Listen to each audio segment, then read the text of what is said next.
one of the more striking things about the lake is who is in the lake. And that's just an aerial view of Nepahwin Lake and its membership.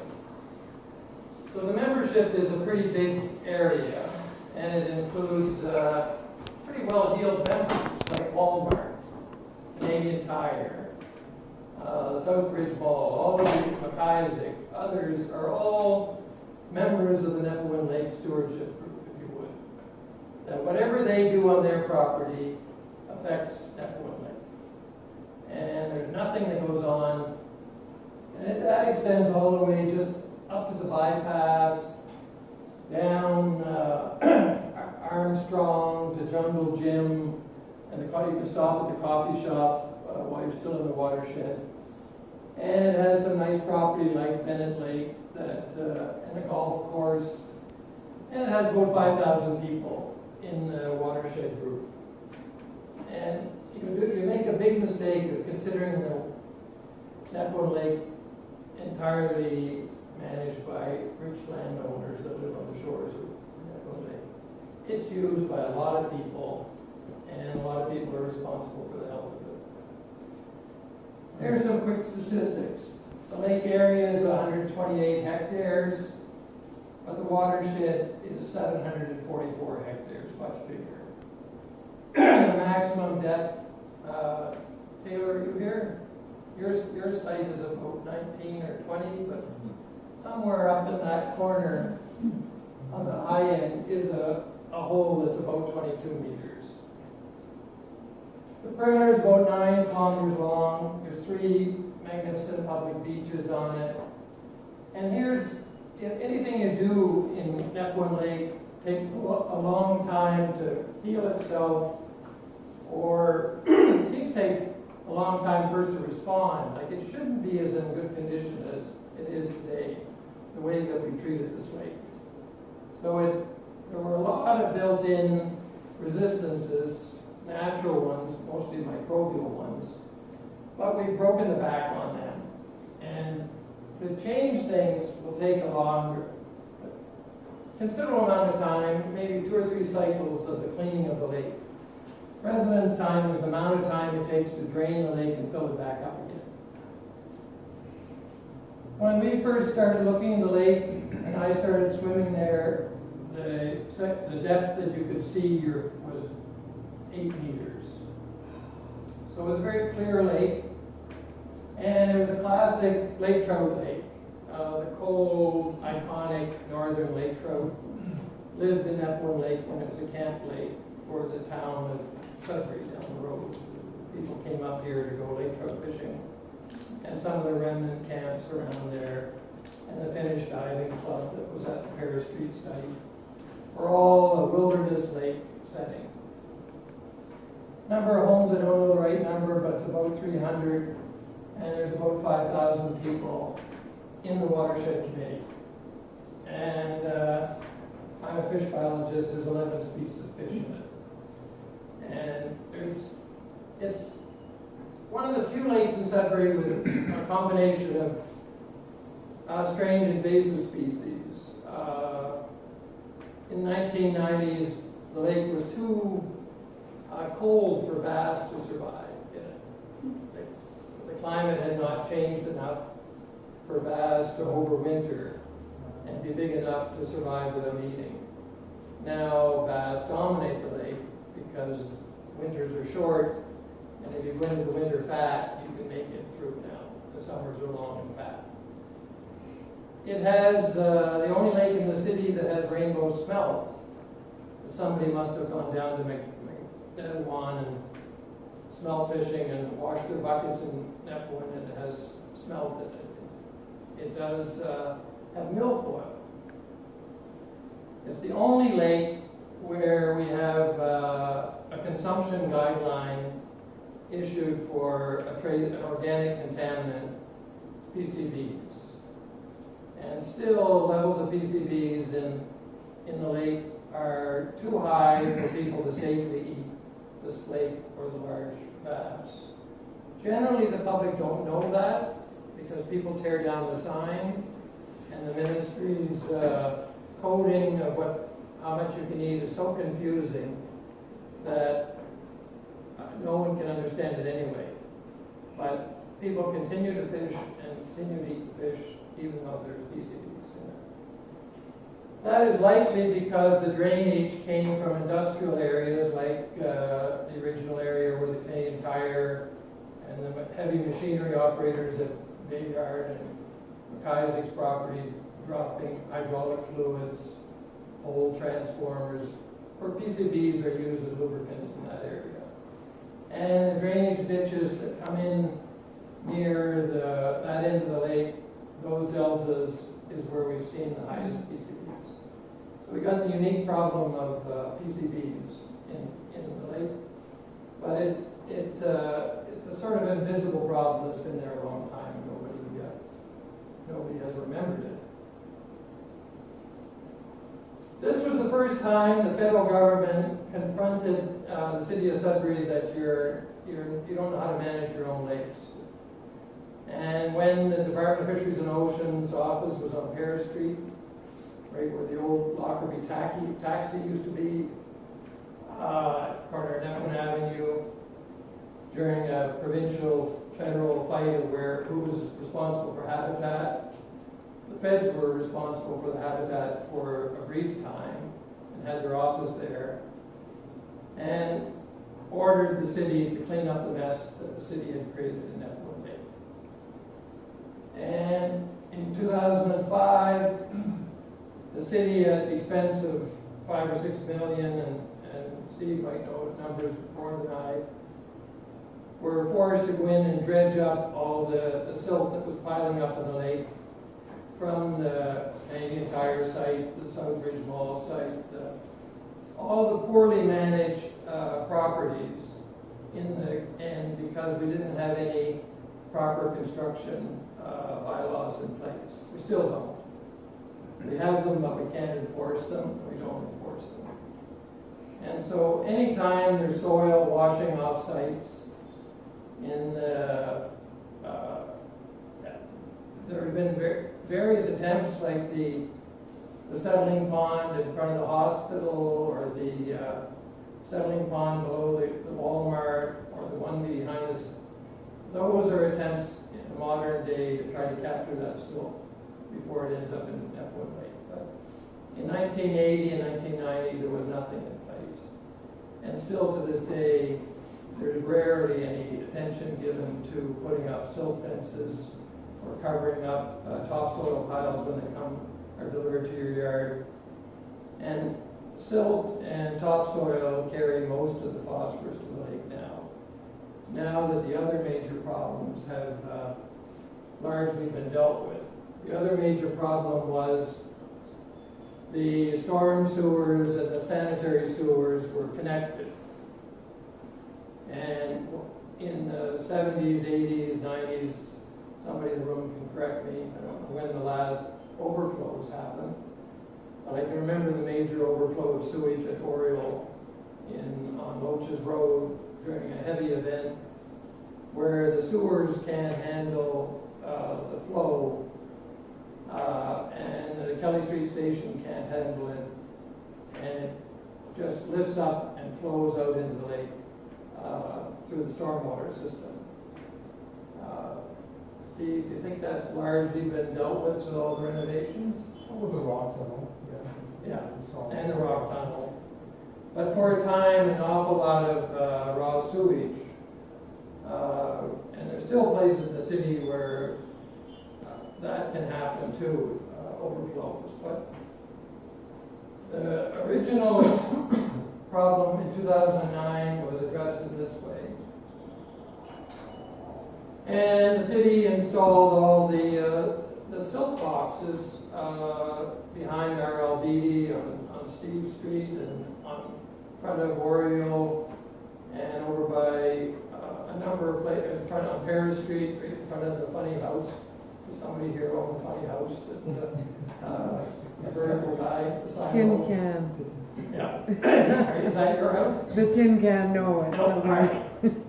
So there's another one there, but those are glorified trash collectors, and oil collectors that normally in most cities are required in things like parking lots.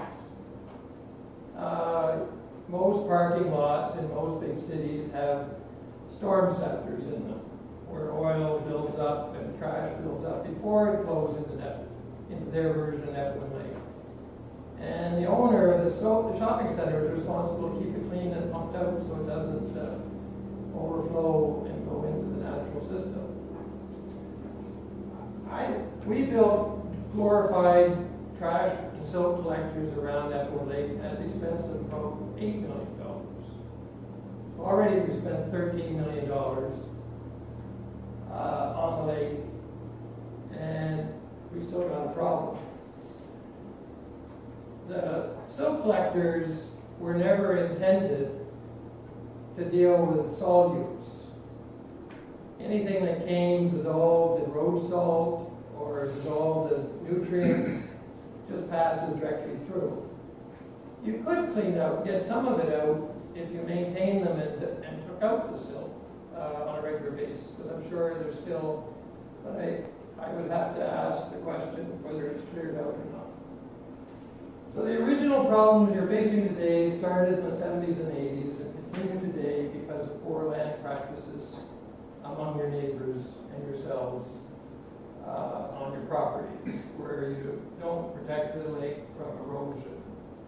And things get out of hand, and a big rain comes, and everything washes down into the lake. I don't know, and Steve, jump in if you know, whether the silt collectors themselves are pumped out regularly. Is there a regular schedule to get pumped out? That's not my area, I have no idea if they are. I don't think anyone has ever seen them pumped out. So I think that's a question the committee would ask, is if you spend $8 million and they only work if you maintain them, is anyone spending a few more dollars to maintain them? I don't know the answer to that. I would ask a counselor, who's your counselor for Nepahwin Lake? I would ask Vern Cormier, does anyone maintain that? I think that's been solved, the high water sewer overflows. And then your responsibility is when you're at the tipping point and the lake can't take any more nutrients, even the cosmetic stuff that you do, weed and feed, is part of the tipping point. It's not going to solve the problem, but you can't, it's like going to the clean air debate in the US and the US saying, well, what about Inco? Well, you've got to deal with your local problem first before you can lecture anybody else. So I suspect there's a lot. I looked on Google Maps today, and it's an interesting thing to look down on the 300 homes and see how many of them have a lawn to the lake. You should make a map and color that. Just send that around to your committee. There's a number of members who have a sloping lawn that have flags on them that say don't step on the lawn because weeds and feed was recently here that flows the lake. So that's a small total amount of nutrients, but something you have to deal with. John, the fertilizers that don't have phosphorus in it, would you still not want to use those either? Charles? It's a matter of how much. If you keep adding enough nitrogen to a system, you will get other types of algae blooms that may not be cyanobacteria, but you will get a bloom. So it's generally not good. No fertilizer is good for the lake. Yeah. Phosphorus is the key one, but any soluble fertilizer that makes a plant grow makes algae grow. There's no magic to this. And if you add too much of something, you're putting the whole system out of balance. It's just that the system can take a lot, and it has a lot of compensation mechanisms. Living things can deal with a lot. But the chemistry I've shown you in a minute shows that you're passing the point of no return if you don't stop the stuff now. And it should be able to, you should be able to stop it. Yes, excessive legacy and current.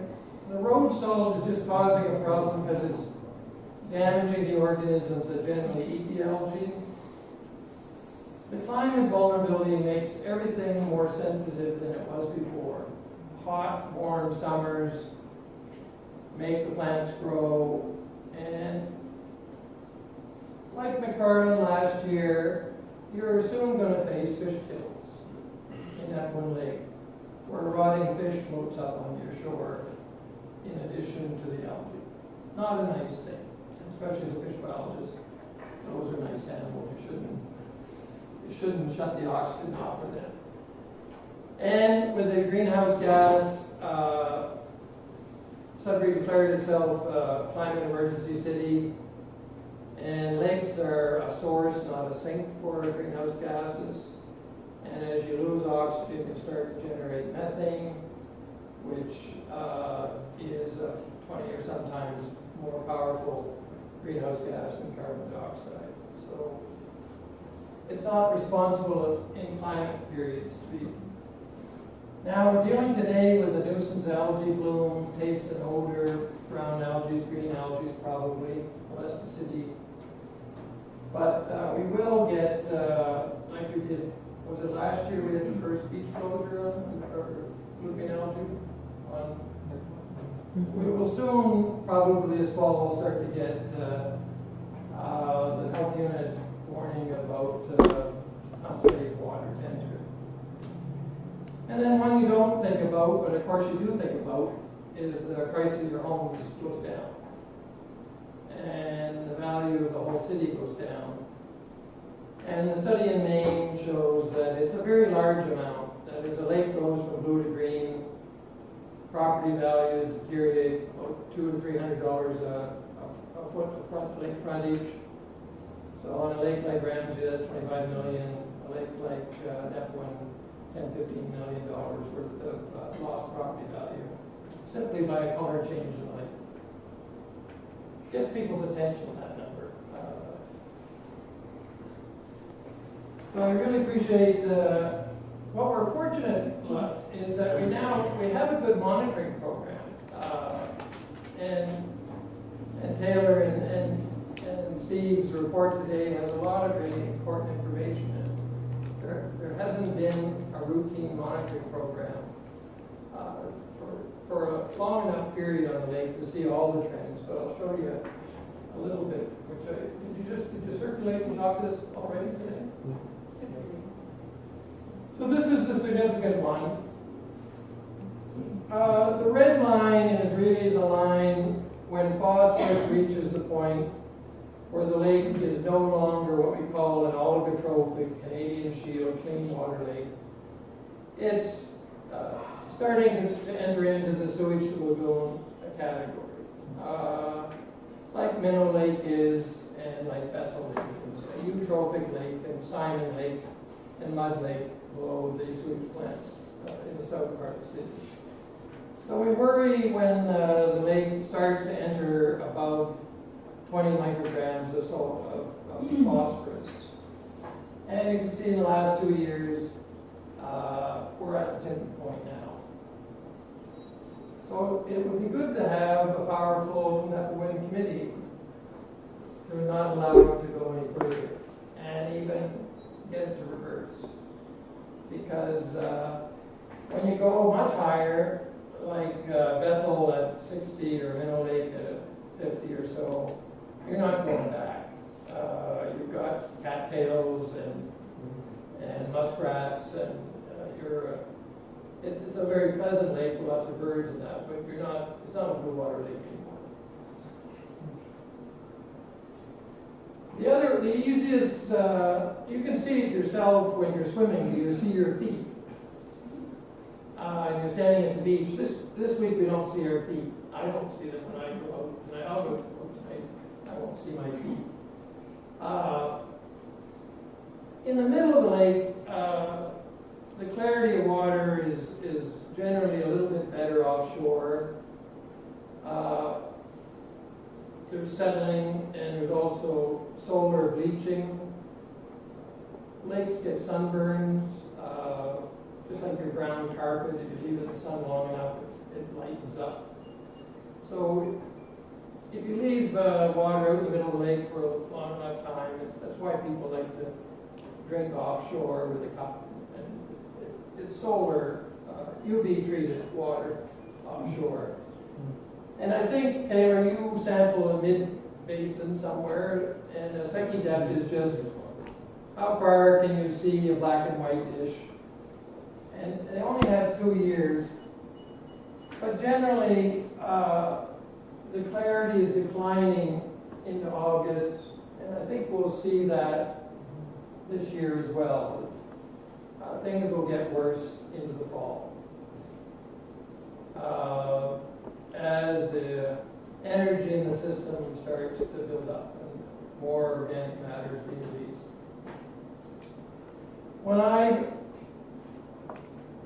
As I say, when I look back in the records, when it was a happy lake, it was about 8 meters. That means you could canoe around the lake and see the bottom pretty well everywhere. You remember that, sir?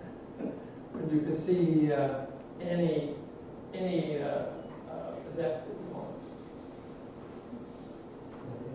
Now this is the other nasty thing that's slowly happening, is the chloride level in the lake is, I'm feeling like a doctor tonight. I'm taking a urine sample, and there's far too much salt in this, guys. You know, sodium, you've now passed a state where the hypertensive people like myself can't be drinking that water.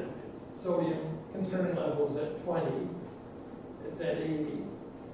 And the chloride level isn't, what is it, 200, Charles, 250? Yeah, The regulation. right about now. But we suspect that the maintenance man on the lake is not doing very well at that high chloride level. This is your best friend in the lake, the water fleet. So when you take a glass of water and you look at it carefully, you'll see them darting about. And if you're looking at it under the microscope, you'll see in their green gut. They're eating algae as fast as they can eat it. And if there's enough of them, they can keep the water clean. But they don't like chloride. So you're damaging your worker bees, which if you push that too far, you won't have any internal mechanisms that clean the algae except just settling physical properties. So I take that as another concern. All of the drainage that is salt laden is making it to the lake, and none of it's being picked up and cleaned out. So the one that is the trigger point for the future is a lot of the historic phosphorus from the bad years and the current not so good years is already in the lake, laying in the mud at the bottom of the lake. And it's staying there in an oxygenated state. But if it switches to a reduced oxygen condition, the redox conditions, the phosphorus comes back out of the bottom. And you're no longer dealing with 20s anymore. You've got much bigger numbers then. And you've got much more of everything happening that you didn't want to happen. So we want to keep the bottom temperature, bottom of the lake, well oxygenated. And in sewage lagoons, they put aeration in the bottom of the lake. That's the reason they do that. Or they lift the water up and bring it to the surface. And I've got a solar bee lifter in the back there that could do a Nepahwin lake if it was as big as this room. But it couldn't do your Nepahwin lake. But I looked out, I biased your data you sent me today, Taylor, I appreciate it. Where I think the worst time of year would be is about early September, mid-September, is when all of the decomposition and the warm water has done its job and bottom temperatures can decline. So he samples 3 stations on the lake. In that upper corner is the deep basin. Is that near Nepahwin Avenue or so, or near the outflow of the lake? Then out in front of Mackey Avenue, and then down in the bay on this side of the lake. On my, well, I call this side of the lake because I swim at Stewart Street Beach. my side of the lake. So the deepest basin has a profile of temperature that looks like this, which is a classic, what they call diamictic lake. There's always two halves to the lake. The upper layer is warm, and because of density differences, doesn't mix with the bottom layer. The bottom layer is cold at around 4 degrees, at which water is at its most dense state. So if you added, and I do this for your students, you add blue water or food coloring to the top of the lake and green to the bottom of the lake, they wouldn't mix at all. They would stay blue and green because they're separated by density. And if you hang and it didn't then float and reach down with your feet, I don't think you can make 8 meters now, but you can feel the cold water layer that's just down there. That density gradient is good for animals that live there, but it's a physical barrier for anything in the bottom getting oxygen after it settles. So once the lake stratifies, it's like oil and vinegar. Nothing can touch, you can't get any more oxygen into the vinegar anymore from that point on. And everything falling from the surface and rotting is using up the remaining oxygen down in the vinegar. So all of the algae we see on the surface is going to rain down through into the bottom water, and it'll be stuck there all season long until the fall when the lake turns over again and oxygen is back. So there's a long period when the bottom water has no source of oxygen, and it just uses up the oxygen. And that's what we see when he measures. This is kind of a funny graph. I'm not sure I trust that point there. But it shows that in the surface water, which corresponds to the warm part of the lake, the oxygen is about 10 parts per million. And then this could be real, that there's a lot of respiration or something going on, because that density gradient is like a physical plate. Animals sit on it, algae piles up on it. They let the buoyancy allow them to float there. And they may be respiring that day and using up oxygen. But what's really happening is the oxygen at the bottom of the lake is plunging. And it looks at that around 18 meters, there's 2 or 3 meters left where there's no oxygen left. And that's where the phosphorus comes out of the sediments. In the other basin up toward the golf course, it's a bit shallower and you're closer to the sediments. And it looks like at about 14 meters, we lose the oxygen. Right now, that doesn't look too bad. You know, it's a couple meters of, and it's not too atypical of an urban lake. But if that line moves up here, we lose oxygen from large portions of, and in the Gulf of Mexico, they call that a dead zone. If we create a dead zone in the bottom of our lake, then that's not going to be very pleasant. All of the phosphorus will come up, all of the algae blooms will happen, and you'll have a darker green lake. I hope these are good stories. Now here's the physical, you saw the watershed, but we should go around and put an end on the water or the manhole covers that belong to your city, your area.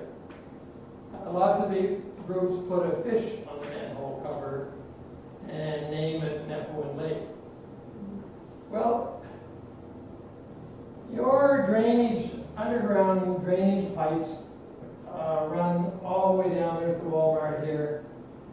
Those are your Nepahwin fish drains. So there's 10 major drains that are, and I took a picture of the drain in front of Llewellyn High School in the spring with all the crap that's going down those drains. And a lot of people pour paint in those drains, they pour any oils, anything they didn't want to take to taxi, they go out to the street and put it down the drain to get rid of it. And that goes to Nepahwin Lake. They don't know that, they just think it's a free place to dispose of stuff. They think it's probably going to the sewer plant, it goes to Kelly Lake, and who cares about Kelly Lake?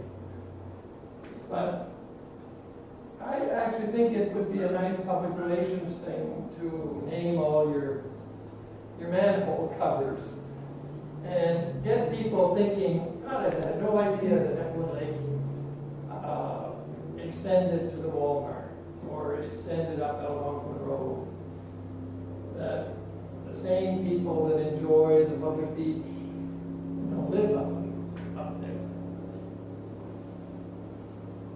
That is a kind of a revealing map to everybody, and the watershed that goes with it, that you could do something with. I think you should do something about this. I just think it's an important lake that the whole city would respond.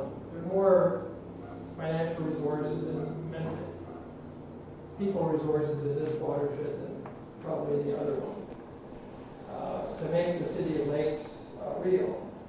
Because the city of Barrie really jumped on board this type of work, and they got an act of parliament passed called the Lake Simcoe Act. They got really new and better construction bylaws passed, and maintenance bylaws, and put the responsibility onto the construction companies, the homeowners, the maintenance people, so that before the things are ever built, it's built for protecting the downstream water.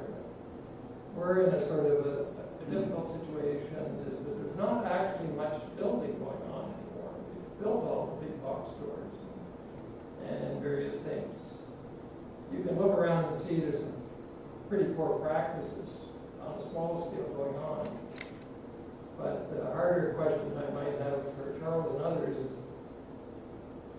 is there any remedial work that we can do in the lake if it does, if this year becomes a tipping point we can't go back from, that we may need to treat the lake, or we may need to shut down all nutrients to the lake. There should be no further nutrient additions here. There should be no further sewage overflows. Construction companies need to know they can't let the soil erode off the site. They charge the owner the extra money to cover it up at night with tarps, pay for the straw bales. It's always such stupid, simple stuff, like straw bales stop this stuff from going into lakes. But we don't do that on Ramsey Lake from a $3 million home. How much does the straw bale cost? So it is a bit frustrating that the city promotes itself as a city of lakes, and we have some of the worst construction procedures in the country. I think we shouldn't have those things. Anyway. Sorry, I don't quite understand the straw bales idea. Is that putting it on top of topsoil Just to keeping the prevent it from soil blowing? in the ditches. You'll often see, like we have some out in front of this building. When we did the Living with Lakes, we had to follow all the proper procedures. We put a barrier dam around the whole property. It's not, the 10 meters from the water is actually, 10 meters, 1 centimeter right there. You weren't allowed to touch any of the vegetation at any time during construction. And in any drainage channel leaving the site, they staked the ditches filled with bales, so if any soil got in them, it wouldn't penetrate through the bale. They had to go and harvest it again. That's for construction, and That's it's during construction. not to, like, Not for to do anything, homeowners. Just for Sorry? construction. And you Yeah. see that on Highway 69 when you're going south, you see it everywhere. And they're doing it in that case to protect beaver dams and, little tiny wetlands under regulation. But those are federal regulations and they're not enforced in the city lakes. Those standards that they use in the wilderness of Highway 69 are 10 times more than what we do in town here in drinking water reservoirs and rich home lakes. So that makes no sense to me. Why can't we at least meet the standards that the highway companies offer?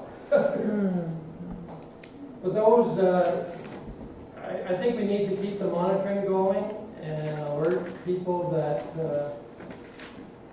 there'll be fall sampling this year. We'll see oxygen profiles into the fall. I think you might get another little bit of a warning that this is a year we've lost a bit of ground, but it just should invigorate the groups to, and I think some of these big companies would be pleased, they don't know this stuff, to be part of the program. So I would not leave it up to just the homeowners on the lake. The apartment dwellers, the people that use the beaches, they don't want a toxic algae bloom this fall or anytime soon. And they would like to know what's happening to their lake as well. So getting a communication Facebook page or something that would let the 5,000 people know that they're part of the system and they care about their opinions or do what each person could do. Because it does seem we're kind of at a borderline that it'd be nice to pull back from it rather than just go barreling through it. Thanks much, John. All right. Yes, thank you.